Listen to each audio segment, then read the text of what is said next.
This isn't fiction. It's not a movie plot. It's the unfiltered reality of cyber warfare, where silence is strategy and a single line of code can collapse nations. You're watching Cyber Incarnate, where the shadows of technology are brought to light. Today, we're venturing deep into the dark science behind one of the most feared tools in a hacker's arsenal, the zero-day exploit. Not rumors, not theory. The actual blueprint behind discovering, crafting, and deploying a weapon so silent, even its victims don't hear it coming. In the shadows of the digital world, a silent weapon is being forged. It's called a zero-day exploit, the holy grail of hacking. A cyber attack so precise, so devastating, it targets vulnerabilities no one knows exist. Not the software vendors, not the defenders, not even the victims. Welcome to the art of crafting the ultimate cyber weapon in silence. A zero-day exploit begins with a single flaw, a hidden vulnerability buried deep in the code of software, hardware, or firmware. It's the kind of flaw that lets attackers slip through the cracks, undetected, with 0 days for developers to fix it.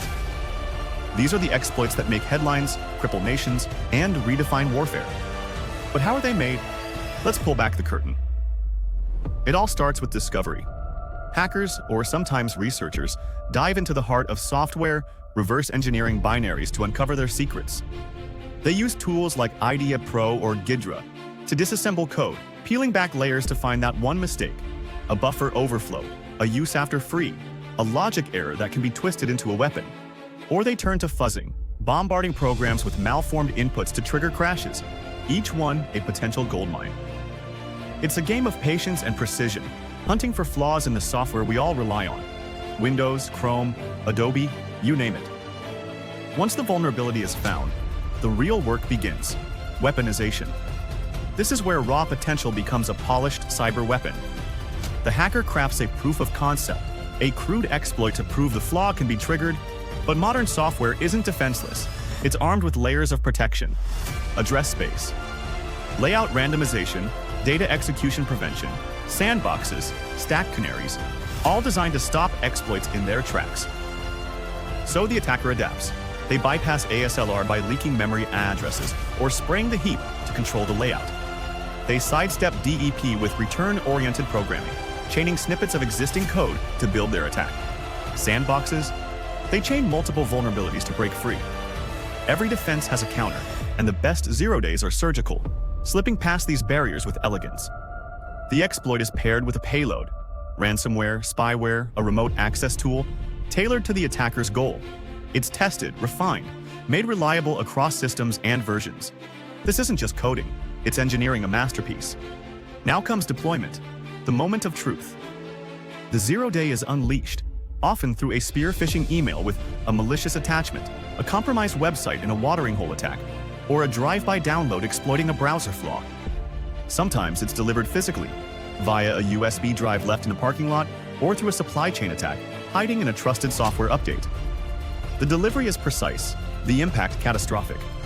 Once inside, the attacker escalates privileges, installs backdoors, steals data, or wreaks havoc, all while covering their tracks with anti-forensic tricks. But who's behind these exploits, and where do they end up? Welcome to the underground market, a shadowy bazaar where 0 days are bought and sold like rare artifacts. Hackers and researchers discover the flaws, then sell them to brokers like Zerodia or directly to buyers. Governments, cybercrime syndicates, even private firms. A Windows kernel.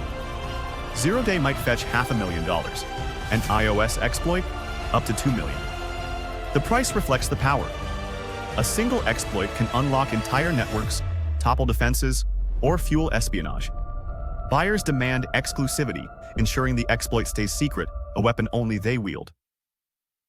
Governments are major players, stockpiling 0 days for offensive operations. Think Stuxnet, which used 4 0 days to sabotage Iran's nuclear program, or Eternal Blue, the NSA's leaked exploit that powered WannaCry's global rampage. But the market isn't just for spies and soldiers. Cybercriminals buy 0 days to deploy ransomware or steal banking credentials.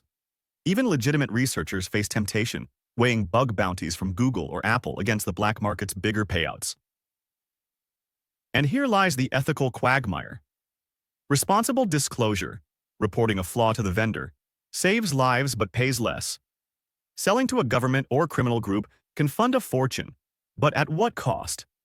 0 days don't stay contained. When Eternal Blue leaked, it didn't just hit its targets, it crippled hospitals, businesses, and governments worldwide. The WhatsApp 0 day of 2019 let Pegasus spyware target activists and journalists. Every 0 day sold risks collateral damage, eroding trust in the tech we depend on. Defending against 0 days is like fighting ghosts. Patching helps, but 0 days strike before patches exist. Network segmentation, endpoint protection, and user training can reduce the risk, but nothing is foolproof. Attackers are relentless, exploiting IoT devices, open-source libraries like Log4j, even hardware flaws like Spectre. And with AI-driven fuzzing and quantum computing on the horizon, the race to find and weaponize 0 days is only accelerating. 0 day exploits are more than code. They're a silent power, reshaping geopolitics, economies, and lives. Crafted in secrecy, sold in shadows, they remind us that in the digital age, the most dangerous weapons don't make a sound. The question isn't just how to stop them, but whether we can ever truly secure the systems we've built. In this silent war, the next is already 0 day out there waiting.